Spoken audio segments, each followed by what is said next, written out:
Hello friends, welcome to grow with Shri. तो आप सभी का स्वागत है आपके अपने चैनल ग्रो विथ श्री पर। आई होप कि आप सभी बढ़िया होंगे और आप सभी की सीटेट प्रिपरेशन अच्छी चल रही होगी। इसी के रिगार्डिंग मैं आप सभी को सीटेट मैथ्स पेपर 2 की complete topic wise with previous year questions classes provide कर रही हूँ। ठीक है, सो आज हमारी सीटेट मैथ्स पेपर 2 की क्लास नंबर 14 का पार्ट 2 है ये। ठीक है, पार्ट 1 कल हमने किया था, तो जो भी लोग इस पार्ट 2 को वॉच कर रहे हैं न्यूली, उनसे मैं रिक्वेस्ट करूंगी पार्ट 1 को कंप्लीट वॉच करके आइए। अदरवाइज आपको ये क्लास समझने में दिक्कत होने वाली है, क्योंकि कल मैंने इससे रिलेटेड जो भी कॉन्सेप्ट हैं वो किए थे। 2 क्वेश्चंस मैंने आपको करवाए थे। आगे के जो भी क्वेश्चंस बचे हुए थे हमारी पीडीएफ में, वो सारे क्वेश्चंस आज हम कवर करेंगे। ठीक है, और ये सारे क्वेश्चंस आपके सीटेट में प्रीवियस ईयर में पूछे गए हैं। इस टॉपिक से जितने भी क्वेश्चन पूछे गए हैं सारे क्वेश्चंस आज हम कवर करेंगे। तो स्टार्ट करते हैं आज की वीडियो को। और जो भी लोग चैनल पर नए हैं उनको मैं सजेस्ट कर देती हूँ, सीटेट जुलाई 2024 मैथ्स पेपर 2 के नाम से प्लेलिस्ट बनाई दी है मैंने। जो भी क्लासेस हैं सारी क्लासेस आपको उसी में मिल जाएंगी। हर क्लास पर मैंने नंबरिंग की है, क्लास 1, क्लास 2, क्लास 3। अगर वीडियो के पार्ट हैं तो पार्ट भी मेंशन किया हुआ है। तो सारी क्लासेस आपको सीक्वेंस यानी सीरियल वाइज वॉच करनी है, जिससे सारे कॉन्सेप्ट आपके अच्छे से क्लियर हो जाएं और आप मैथ्स पेपर 2 में अच्छा स्कोर कर पाएँ। अगर आप मैथ्स पेपर 2 की प्रिपरेशन करते हैं यहाँ से, तो आपको जो है बिल्कुल भी कुछ एक्स्ट्रा करने की ज़रूरत नहीं पड़ेगी, क्योंकि सारी जो भी टॉपिक्स आपके पूछे जाते हैं वो सारे questions, previous year questions, topic सब कुछ मैंने यहाँ पर इस सीरीज़ में इंक्लूड किया हुआ है। तो स्टार्ट करते हैं। ये वाला क्वेश्चन आई थिंक मैंने कल करवा दिया था। ठीक है, सो ये क्वेश्चन भी हो चुका है कल। ये क्वेश्चन मैथ्स वाला यहाँ पर छोड़ा था मैंने। तो इस क्वेश्चन को स्टार्ट करते हैं। विच of the following pairs of letters in the word maths depicts rotational symmetry. यानी आपसे कहा जा रहा है कि इनमें से कौन सा पेयर ऐसा है, मैथ्स जो वर्ड है, मैथ जो शब्द है, इस शब्द में आपको बताना है कि कौन सा लेटर MATHS, इनमें से कौन से लेटर ऐसे हैं जिनमें रोटेशनल सिमेट्री यानी कि गुणन सममिति है। कल मैंने आपको गुणन सममिति बहुत अच्छे से समझाया था।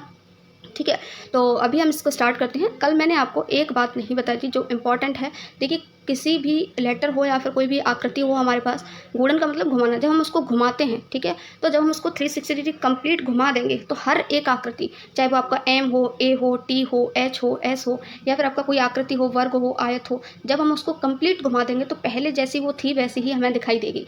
ये इसका मतलब क्या हुआ? इसका मतलब ये हुआ कि हर एक आकृति के पास अपना एक ऑर्डर होता है गुणन सममिति का, यानी कि वो 360 डिग्री घूमने के बाद अपनी जैसी ही दिखाई देती है। ठीक है, तो आपको यहाँ पर क्या देखना है? अब यहाँ पर आपसे पूछा है कि किसमें रोटेशनल सिमेट्री है।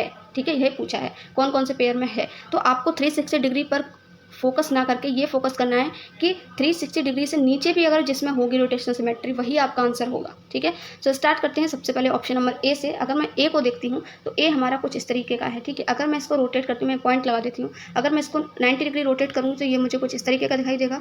फिर मैं इसको 90 डिग्री रोटेट करूँगी तो ये मुझे कुछ इस तरीके का दिखाई देगा, और फिर मैं इसको रोटेट करूँगी तो ये मुझे कुछ इस तरीके का दिखाई देगा।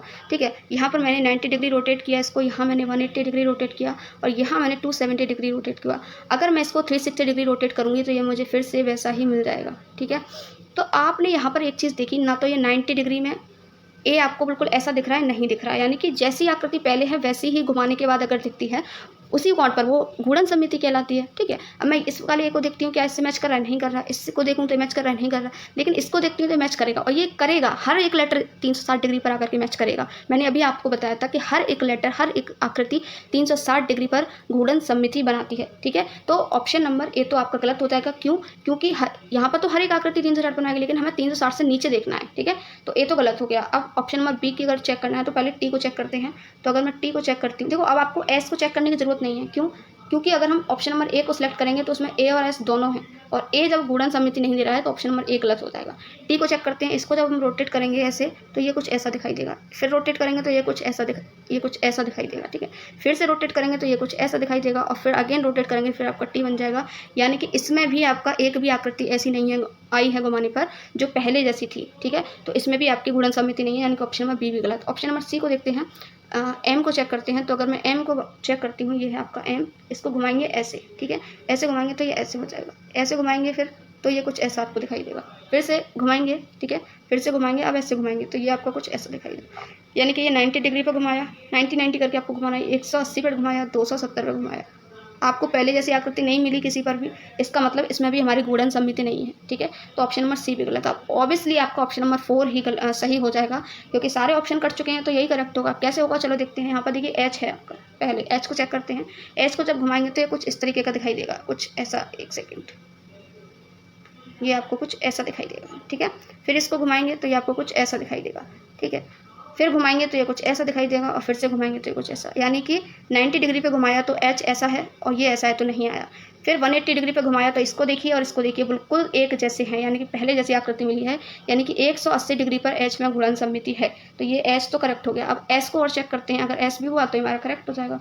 एस ऐसा है, इसको ऐसे घुमाएंगे तो ये कैसा हो जाएगा, ये कुछ ऐसा हो जाएगा।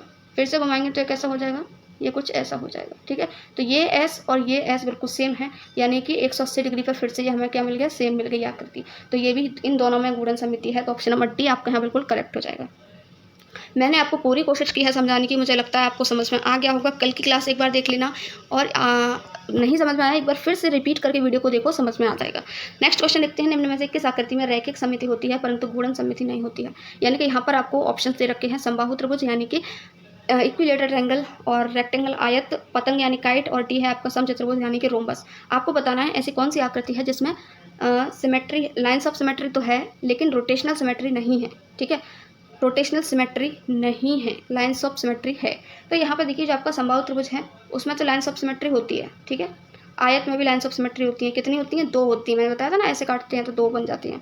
पतंग, काइट में भी आपकी 1 हो जाती है, ठीक है। और समचतुर्भुज, यानी कि लाइन्स ऑफ सिमेट्री तो सब में है, ठीक है। अब हम घूर्णन सममिति चेक करते हैं, घूर्णन सममिति चेक करते हैं, ठीक है। तो यहाँ पर है ये आपका ट्रायंगल और ये है आपका समबाहु त्रिभुज, यानी जिसकी सारी साइड्स क्या हैं, इक्वल है। जब हम इसको रोटेट करेंगे तो ये आपको कुछ ऐसा दिखाई देगा, ठीक है। फिर से अगर हम इसको रोटेट करेंगे तो ये आपको कुछ ऐसा दिखाई देगा। फिर से रोटेट करेंगे तो ये आपको कुछ ऐसा दिखाई देगा, यानी कि 180 डिग्री पर, 270 डिग्री पर, देखना 90 डिग्री पर रोटेट किया, यहाँ मैंने 180 पर रोटेट किया, यहाँ मैंने रोटेट किया आपका 270 डिग्री पर, ठीक है। तो आप इसको कैसे भी रोटेट करो, देखो मैंने जब इसको ऐसे रोटेट किया ना तो ये आपको क्या बना, एक समबाहु त्रिभुज ही बना, क्योंकि इसकी सारी साइड्स क्या हैं, इक्वल है, ठीक है। तो ये एक जैसा नहीं है, लेकिन ये आपका एक जैसा बना है, यहाँ पर एक जैसा बना है, तो इसमें तो आपका घूर्णन सममिति है। लेकिन हमसे क्या कहा जा रहा है, ऐसा सेलेक्ट करो जिसमें घूर्णन सममिति नहीं है, यानी गलत वाला सेलेक्ट करना है। आयत की बात करते हैं तो ये आपका आयत है। आयत के बारे में मैंने कल आपको बताया, ऐसे घुमाएंगे तो ये आपको कुछ ऐसा दिखाई देगा, फिर से घुमाएंगे तो ऐसा, यानी कि इसमें तो घूर्णन सममिति है, तो ये भी गलत हो गया। ऑप्शन नंबर सी देखते हैं, काइट आपकी कुछ ऐसी होती है, नीचे लंबी होती है, ठीक है। इसको घुमाएंगे तो ये आपकी कुछ ऐसी दिखाई देगी, ठीक है। फिर से घुमाएंगे तो ये आपकी कुछ ऐसी दिखाई देगी और फिर से घुमाएंगे तो ये आपकी कुछ ऐसी दिखाई देगी, ठीक है। तो ये 90 पे घुमाया, 180 पे घुमाया, ये 270 पे घुमाया और 360 पे तो हर एक आकृति दिखाई देती है, यानी कि एक पर भी क्या आया, घूर्णन पहले जैसी आकृति नहीं दिखाई थी, यानी कि ऑप्शन नंबर सी है आपका करेक्ट हो जाएगा। इसमें घूर्णन सममिति नहीं है, ठीक है। रोटेशनल सिमेट्री नहीं है आपकी पतंग में। नेक्स्ट हम देखते हैं, विच of the following figures have linear symmetry but not rotational symmetry. तो ये सेम क्वेश्चन है, अब इंग्लिश में लिखा हुआ है, पहले हिंदी में था, ठीक है। Next question, Which of the following quadrilaterals have 4 lines of symmetry and order of rotational symmetry 4। यानी आपसे पूछा जा रहा है कि इसमें से कौन सी आकृति ऐसी है जिसमें जो रैखिक सममिति है, यानी कि लाइन्स ऑफ सिमेट्री हैं वो आपकी 4 है, और रोटेशनल सिमेट्री यानी घूर्णन सममिति है वो भी 4 है। ऐसा चतुर्भुज आपको बताना है।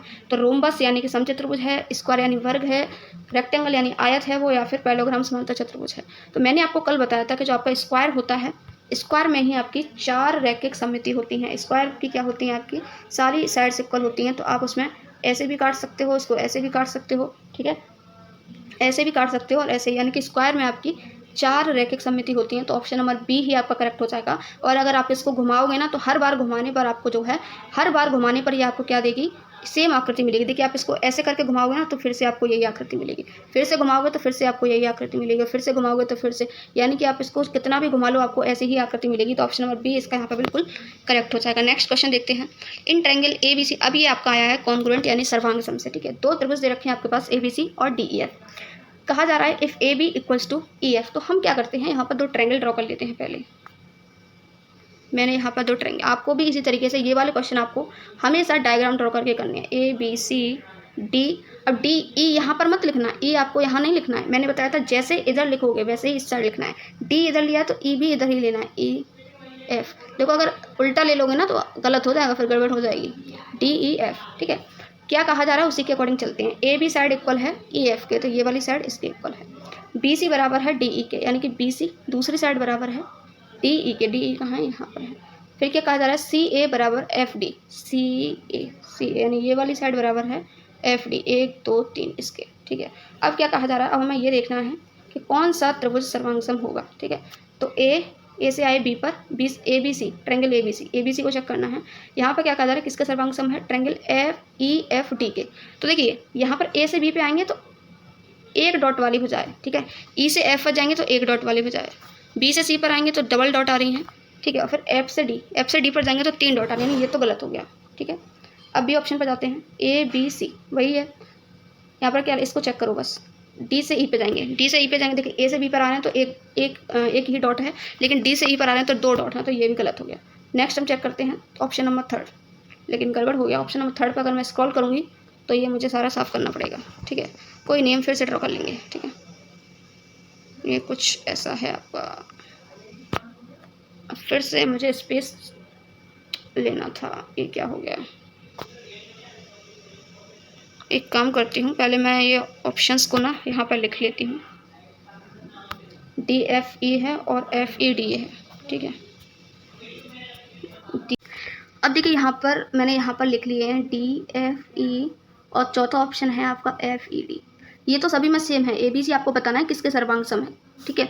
तो यहाँ पर मैं ऑलरेडी आपको ये करके बता चुकी हूँ, मैं जल्दी से ड्रॉ कर लेती हूँ, ठीक है। A B C D E F, A B E F के बराबर था, ए बी ई एफ के, बी सी बराबर है डी ई के, बी सी बराबर है डी ई के, तीसरी भुजा बराबर है सी ए बराबर एफ डी, ठीक है।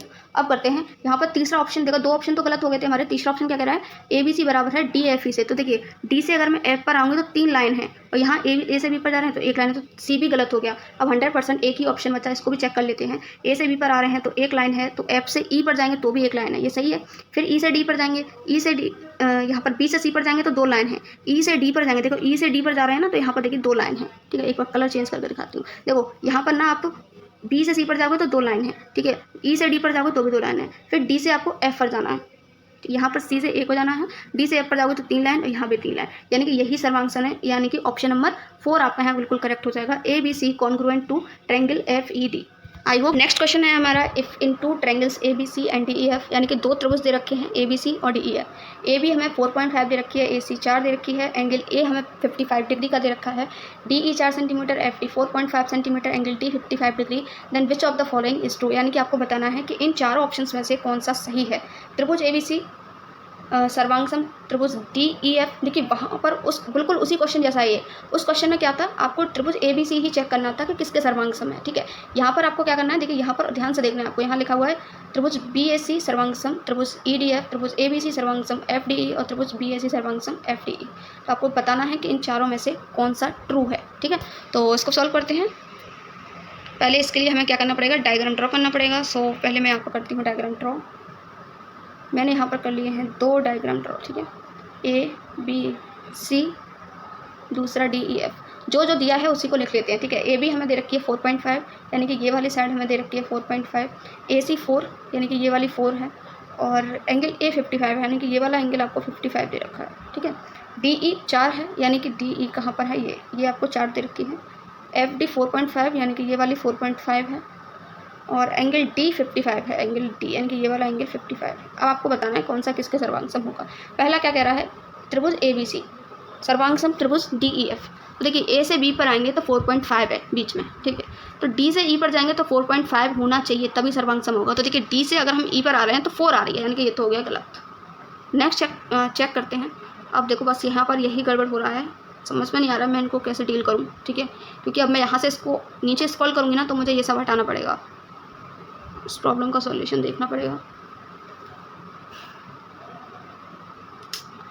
कैसे करूँ मैं, एक काम करना पड़ेगा मुझे, ये जितने भी ऑप्शंस हैं मुझे यहाँ पर लिखने पड़ेंगे तभी काम बन पाएगा, क्योंकि एक तरफ डायग्राम ड्रॉ करना होता है, क्वेश्चन इतना बड़ा है, स्पेस मेरे पास है नहीं। एक काम करती हूँ, ये डायग्राम तो आप लोगों ने देख ही लिया है, इसको ऑप्शंस के सामने ड्रॉ करती हूँ तो इजीली हम जो है इसको सॉल्व कर पाएंगे, ठीक है। तो आप ये देखिए ए बी सी में क्या हो रहा है, ए और डी तो ऊपर ऊपर हैं 55-55, इधर वाली 4.5 है, इधर 4 है, इधर 4 है और इधर 4.5, ठीक है। तो इसी तरीके से ड्रॉ कर लेते हैं, क्योंकि ऑप्शंस जब तक सामने नहीं होंगे हम कैसे सॉल्व करेंगे, ठीक है। तो यहाँ पर जल्दी से ड्रॉ कर लेती हूँ मैं ऐसे, समझ में तो आपको आ गया होगा, मुझे ऐसा लगा है, क्योंकि पहला क्वेश्चन भी जो मैंने इस टाइप का करवाया है अभी वो भी कुछ ऐसा ही था। ठीक है, ये आपका 55 दे रखा था, ये भी आपका 55 था, ये आपकी 4.5 सेंटीमीटर थी, ये आपकी 4 थी। ठीक है, और ये आपकी 4 थी और ये वाली 4.5 थी। अब देखते हैं, पहला तो गलत हो गया था, दूसरा चेक करते हैं। त्रिभुज बी ए सी, यानी कि बी से ए पर जाएंगे, देखो बी से ए पर जाएंगे तो 4.5 आ रहा है। यहाँ पर त्रिभुज ई डी एफ, यानी ई से डी पर जाओ तो देखो ई से डी पर जाएंगे तो 4 आ रहा है, यहाँ 4.5 है, यहाँ 4 है, बराबर आना चाहिए तभी सर्वांग सम होते हैं, तो ये भी गलत हो गया। ऑप्शन सी पर चलते हैं, त्रिभुज ए बी सी, तो ए से बी पर आएंगे 4.5, सर्वांग सम एफ डी ई, तो एफ से डी पर आओ, एफ से डी पर जाएंगे तो 4.5, यहाँ भी 4.5, यहाँ भी। तो आगे चेक करते हैं, बी से सी पर जाओ, तो बी से सी पर जाएंगे तो खाली है, ये वाली बिल्कुल खाली है। ठीक है, तो डी से ई पर जाएंगे, देखो डी से ई पर आप जाओगे तो 4 है, यहाँ खाली आ रही थी, यहाँ पर 4 है, तो ये भी गलत हो गया। ऑप्शन नंबर 4 ही इसका मतलब सही हो सकता है। देखिए 3 गलत हो गए तो ऑब्वियसली 1 नंबर आपका सही होगा, इसमें ऑप्शन है ना। एक बार चेक करके बता देती हूँ, देखिए बी से ई जाना है, बी से ए जाना है, बी से ए जाओगे 4.5, यहाँ पर एफ से डी जाना होगा, तो एफ से डी जाओगे 4.5, सही है। आगे चेक करते हैं, ए से सी जाओगे तो देखो ए से सी जाओगे ना तो 4 सेंटीमीटर है, यहाँ डी से ई जाना है तो डी से ई जाओगे 4 सेंटीमीटर। ठीक है, फिर सी और सी से बी जाओगे, सी से बी जाओगे तो खाली है, यहाँ डी ई से एफ जाना है तो ई से एफ जाना है, खाली है, यानी कि यही आपका सर्वांग सम हो जाएगा। सारे आपके मैच कर रहे हैं। ठीक है, सारी आपको ऐसे ही मैच कर करके सारी साइड्स देखनी होती हैं। मुझे नहीं लगता आप ऐसा क्वेश्चन गलत कर पाओगे, आप बहुत अच्छे से मैंने समझा दिया है और इंपॉर्टेंट है, ये आपका पूछा ही जाता है। नेक्स्ट क्वेश्चन है आपका, कंसीडर द फॉलोइंग स्टेटमेंट्स, यानी कि 2 कथन दे रखे हैं आपके, 2 स्टेटमेंट दे रखे हैं। An isosceles triangle has 2 lines of symmetry, यानी कि एक आपका जो है आइसोस्केल्स ट्रायंगल, यानी कि आपका समद्विबाहु जो त्रिभुज होता है उसमें 2 लाइन्स ऑफ सिमेट्री होती हैं, तो ये आपका गलत है। मैंने आपको कल बताया था कि जो आपका समद्विबाहु त्रिभुज होता है, आइसोस्केल्स ट्रायंगल होता है, उसमें सिर्फ एक ही रैखिक समिति होती है, 2 लाइन सिमेट्री नहीं होती है। ठीक है, तो ये तो स्टेटमेंट गलत हो गया। दूसरा, अब देखो नेक्स्ट स्टेटमेंट देखते हैं अपना, पैरेललोग्राम यानी समांतर चतुर्भुज, इसको चेक करते हैं। ओके, पहला तो गलत हो ही गया। अब देखो इसको चेक करेंगे तो मैं यहाँ पर इसको ड्रॉ करके दिखाती हूँ। आपका समांतर चतुर्भुज कुछ ऐसा होता है। ठीक है, समांतर चतुर्भुज क्या होता है, जिसकी आमने सामने की भुजाएं बराबर होती है, यानी कि ये वाली साइड इसके इक्वल होगी और ये वाली साइड जो है इसके इक्वल होगी। ठीक है, तो हम इसको पहले 90 डिग्री रोटेट करेंगे। 90 डिग्री रोटेट करेंगे तो ये आपको कुछ ऐसा दिखाई देगा, ये आपको कुछ ऐसा दिखाई देगा। आई थिंक कलर ड्रॉ हो गया, एक सेकंड में इसको इरेज करती हूँ।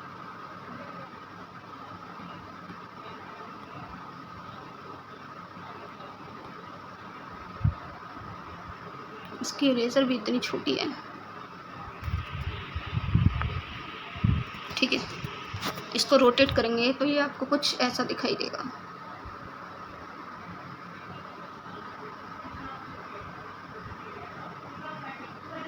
ठीक है, ये कुछ ऐसा दिखाई देगा।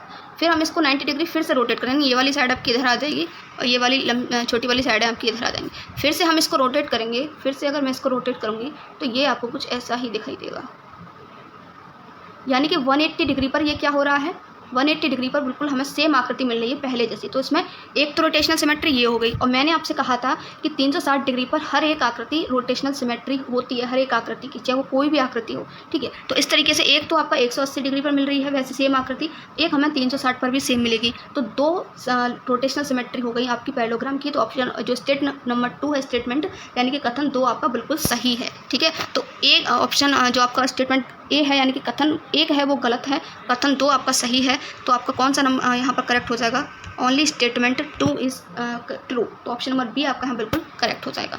नेक्स्ट क्वेश्चन देखते हैं। नेक्स्ट क्वेश्चन है, if D is a point on side B C of a triangle A B C such that A D perpendicular to B C, यानी कि ए डी क्या है, बी सी पर लंब है। तो आपको और क्या दे रखा है, बी डी बराबर डी सी, यानी B D side D C के इक्वल है। देन आपको बताना है कि इसमें से कौन सा प्रॉपर्टी लगेगा। ठीक है, कॉन्ग्रुएंट वही आपको करना है जैसा मैंने आपको करवाया है, सर्वांग सम वाली प्रॉपर्टी। ठीक है, तो पहले मैं यहाँ पर एक ट्रायंगल ड्रॉ कर लेती हूँ, जैसा कि मुझसे बोला जा रहा है। क्या कहा जा रहा है, D is a point on B C side triangle A B C, यानी कि एक त्रिभुज है ए बी सी जिसमें बी सी भुजा पर एक डी पॉइंट है। ठीक है, तो मैं इसको ड्रॉ कर लेती हूँ यहाँ पर। ये आपको कुछ ऐसा त्रिभुज है ए बी सी, और मुझसे कहा जा रहा है बी सी भुजा पर एक पॉइंट है डी, और क्या कहा जा रहा है, ए डी लंब है बी सी पर, यानी ए डी परपेंडिकुलर है डी सी पर, बी डी बराबर है डी सी के, यानी ये वाला इसके बराबर है। तब मुझसे कहा जा रहा है कि बताइए कि इनमें से कौन सा ट्रू है। ठीक है, तो यहाँ पर कहा जा रहा है ट्रायंगल ए बी डी, यानी कि ए बी डी ये वाला ट्रायंगल ए सी डी के सर्वांग सम है, ए सी डी के सर्वांग सम है। तो ऑप्शन नंबर ए ही आपका यहाँ पर बिल्कुल करेक्ट हो जाएगा। अब पूछो कैसे करेक्ट हो जाएगा। यहाँ पर देखिए, ए से हम बी पर जाएंगे तो ए से बी पर जाएंगे, कर्ड पड़ रही है, ये वाली भुजा पड़ रही है। ठीक है। यहाँ पर ए से सी से जाएंगे तो ये वाली साइड पड़ रही है, सही है। फिर बी से डी पर जाएंगे, देखो बी से डी पर जा रहे हैं तो ये जो बराबर वाली साइड है वो पड़ रही है। यहाँ सी से डी पर जाएंगे तो बराबर वाली साइड पड़ रही है, ठीक है।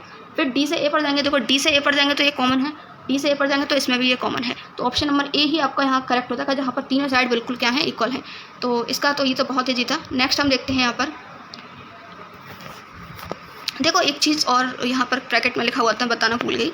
यहाँ पर लिखा हुआ है by RHS, by RHS, by SAS, यानी कि आपसे प्रॉपर्टी पूछी जा रही है कि किस प्रॉपर्टी के द्वारा, मैंने आपको कुछ प्रॉपर्टी पढ़ाई थी ना, RHS, SAS और SSS, है ना। तो उसमें जो है ये पूछ रहा है कि कौन सी प्रॉपर्टी के द्वारा है। तो जो डायग्राम था वो आपका कुछ ऐसा था ना, ABC और यहाँ पर D था आपका, और ये आपका परपेंडिकुलर था। यहाँ पर देखिए 90 डिग्री बन रहा है, यहाँ पर भी 90 डिग्री बन रहा है ना। तो यहाँ पर आपसे कहा जा रहा है कि किस प्रॉपर्टी के द्वारा है ये। तो देखिए ये जो आपका सर्वांगसम तो ये सही है, लेकिन किस प्रॉपर्टी के द्वारा, यहाँ पर देखिए राइट एंगल बन रहा है, एक राइट एंगल है तो RHS प्रॉपर्टी के द्वारा हो जाएगा। हाइपोटेनियस भी है, कर्ड भी बराबर है, और एक हमारी साइड यानी BD और DC आपकी बराबर थी। तो ऑप्शन नंबर ए ही इसका करेक्ट होगा, ठीक है। बाकी किसी और ऑप्शन पर आपको नहीं जाना है। नेक्स्ट हम देखते हैं यहाँ पर, which of the following triangles have no lines of symmetry, यानी कि ऐसा कौन सा त्रिभुज है जिसके पास एक भी सममिति लाइन नहीं होती है। तो कल मैंने सारे त्रिभुजों की लाइन आपको बताई थी, देखिए डायरेक्ट क्वेश्चन पूछे जा रहे हैं, ठीक है। तो एक ही त्रिभुज ऐसा है जिसके पास एक भी सममिति लाइन नहीं होती है, वो है आपका स्केलेन ट्रायंगल, ठीक है। यानी कि विषम बाहु त्रिभुज, विषम बाहु त्रिभुज की सारी साइड्स अनइक्वल होती हैं, इसीलिए ऑप्शन नंबर सी आपका करेक्ट हो जाएगा। इसमें तो आपको कुछ सॉल्व करने की जरूरत नहीं पड़ी। मैंने आपसे कहा था ना कि आपको क्या करना है, इन क्वेश्चंस को बहुत ही जल्दी आप सॉल्व कर जाएंगे, बिल्कुल भी कैलकुलेशन करने की जरूरत नहीं पड़ेगी अगर आप इनको एक बार समझ जाते हैं। नेक्स्ट क्वेश्चन देखिए, बिल्कुल सेम इस टाइप के मैंने बहुत क्वेश्चन करवा दिए आपको। दो त्रिभुज आपको दिए गए हैं, दो एंगल बराबर हैं, दो साइड बराबर हैं, आपसे कहा जा रहा है ABD सर्वांगसम है। तो किस प्रॉपर्टी के द्वारा सर्वांगसम है, तो एक पहली बात मैं आपको यहाँ बता देती हूँ। आप यहाँ देख पा रहे हैं, मुझे ऐसा लग रहा है ये क्वेश्चन मैं करवा चुकी हूँ, ठीक है। देखिए यहाँ पर ना ये दो एंगल आपस में बराबर हैं, 90 डिग्री के दे रखे हैं। अब एक एंगल आपका बराबर दे रखा है 90 डिग्री का, तो ऑब्वियसली उसमें कौन सी प्रॉपर्टी यूज हो रही होगी, राइट एंगल हाइपोटेनियस वाली प्रॉपर्टी, क्योंकि इसी में आपका समकोण बनता है। समकोण कितने का होता है, 90 डिग्री का होता है, बाकी इनमें तो बनता ही नहीं है। तो ऑप्शन नंबर बी करेक्ट है। बाकी जिस तरीके से मैंने आपको करके दिखाए हैं सारे क्वेश्चंस, आप उस तरीके से भी कर सकते हो उसको, ठीक है। और ये मैंने पहचानने का तरीका बताया कि जब भी आपको 90 डिग्री एंगल बराबर दिखे और आपसे प्रॉपर्टी पूछी जाए तो उसमें RHS प्रॉपर्टी ही यूज होती है, ठीक है। नेक्स्ट है आपका यहाँ पर, टू प्रूव त्रिभुज ABC सर्वांगसम त्रिभुज PRQ, यानी कि ABC जो ट्रायंगल है वो PRQ के कॉन्ग्रुएंट है बाई SAS कॉन्ग्रुएंसी रूल। किसके द्वारा है, आपको यहाँ कहा जा रहा है कि ये दोनों सर्वांगसम हैं। अभी आपसे पूछा जा रहा था अदर क्वेश्चंस में, इस क्वेश्चन में कहा जा रहा है कि ये दोनों क्या है, सर्वांगसम हैं, और किस प्रॉपर्टी के द्वारा हैं, SAS यानी कि साइड एंगल साइड, भुजा कोण भुजा, besides AB equals to PR। और आपको क्या दे रखा है, AB PR के बराबर है, BC QR के बराबर है। तो आपको क्या करना है, वी हैव टू शो, यानी कि आपको क्या शो करना पड़ेगा यहाँ पर, तब ये ऐसा सर्वांगसम बनेगा। तो इसके लिए सबसे पहले मैं जैसा कि आपको करवाती आई हूँ, डायग्राम ड्रॉ करते हैं। पहले दो त्रिभुज हैं हमारे पास ABC और PRQ, तो ABC और ये आपका हो गया PRQ, ठीक है। अब हमसे क्या कहा जा रहा है, AB बराबर है PR के, यानी ये वाली साइड इसके इक्वल है, और आपका BC QR यानी ये वाली साइड जो है इसके इक्वल है, ठीक है। तो अब हमें देखिए यहाँ पर ये वाली साइड इक्वल है, ये वाली साइड इक्वल है, यानी AB और BC बराबर है, यहाँ PR और R के बराबर है। दो साइडों के बीच में एंगल पड़ रहा है, एंगल B इस वाली साइड के बीच में पड़ रहा है एंगल R, क्योंकि मुझसे कहा जा रहा है कि ये SAS यानी दो भुजाओं के बीच में एंगल है, ऐसी प्रॉपर्टी के द्वारा इसको जो है सर्वांगसम कहा गया है। तो दो भुजाओं के बीच में एंगल तो B ही पड़ रहा है, इसमें भी दो भुजाओं के बीच में एंगल भी पड़ रहा है। अगर देखिए मैं एंगल Q लेती हूँ यहाँ पर, तो यहाँ पर तो दो भुजाएं हैं ही नहीं, तो ऑब्वियसली इसका करेक्ट आंसर क्या होगा कि एंगल B बराबर होना चाहिए एंगल R के, तभी तो ये प्रॉपर्टी लगेगी, साइड एंगल और साइड, यानी साइड एंगल और साइड, यानी कि भुजा कोण भुजा। तो एंगल B बराबर एंगल R होना चाहिए, तभी ये सर्वांगसम होगा। तो देखते हैं कौन से ऑप्शन में एंगल B बराबर एंगल R दे रखा है। ऑप्शन नंबर सी में है। आई होप कि आपको क्वेश्चन समझ में आ गया होगा। नेक्स्ट और आज का हमारा लास्ट क्वेश्चन देख लेते हैं, जो कि हिंदी में लिखा हुआ है, ठीक है। दो त्रिभुज आपको दे रखे हैं ABC और ADB, दोनों का उभयनिष्ठ आधार AB है, यानी कि दोनों का बेस है वो बिल्कुल कॉमन है, ठीक है। तो यहाँ पर मैं एक बेस ले लेती हूँ, कॉमन जो बेस दिया है उसी को ड्रॉ कर लेती हूँ AB, ठीक है। और दोनों त्रिभुज AB के एक ही ओर स्थित है, यानी कि एक ही साइड पर स्थित है। DA लंब है AB के, ठीक है, DA लंब है AB के। यहाँ पर मैं ट्रायंगल ड्रॉ कर लेती हूँ, यहाँ पर C रख देती हूँ और यहाँ पर आपका D रख देती हूँ। DA लंब हो गया AB पर, और यहाँ पर देखिए C भी लंब कहा जा रहा है AB पर, तो CB भी लंब हो गया, ठीक है। अब इनको त्रिभुज बनाना है तो मिला देते हैं, जिससे ये त्रिभुज बन जाएंगे। तो देखिए यहाँ पर त्रिभुज बन चुके हैं ABC, और ये वाला त्रिभुज बन गया ADB, ठीक है। अब क्या कहा जा रहा है, AC बराबर है BD के, यानी कि AC यानी कि ये वाली साइड बराबर है इस वाली साइड के। तो निम्न में से कौन सा सत्य है। भाई आपसे पूछा गया है यहाँ पर कि कौन सी प्रॉपर्टी के द्वारा ये किसके द्वारा यहाँ पर ये सर्वांगसम कहलाएंगे। तो ABC को यहाँ पर चेक करते हैं। देखिए A से B पर अगर हम हम जाते हैं ए से बी पर जाएंगे, यहाँ पर ए से बी पर जा रहा है तो यहाँ ये सही है, ठीक है। फिर बी से सी पर जा रहे हैं तो देखिए बी से सी पर जाएंगे तो ये वाली साइड आ रही है ऊंची वाली लंबी वाली जो परपेंडिकुलर है। यहाँ बी से डी पर जाएंगे तो परपेंडिकुलर नहीं आ रही है, ये वाली साइड आई, तो ये तो हमारा गलत हो गया, ठीक है। इसी तरीके से हम बाकी साइड्स को चेक करते हैं। तो डायग्राम आपने देख लिया है, अब मैं आपको ड्रॉ करके जो है ऑप्शंस के थ्रू दिखा देती हूँ। तो पहला तो ऑप्शन गलत हो चुका था, ठीक है, पहला ऑप्शन आपका गलत हो चुका था। बाकी के ऑप्शंस मैं जल्दी से यहाँ पर ड्रॉ कर लेती हूँ। ए बी सी डी कुछ ऐसा था आपका, और ये वाली आपकी साइड इक्वल थी, ठीक है, ये वाली साइड इसके इक्वल दे रखी थी, ठीक।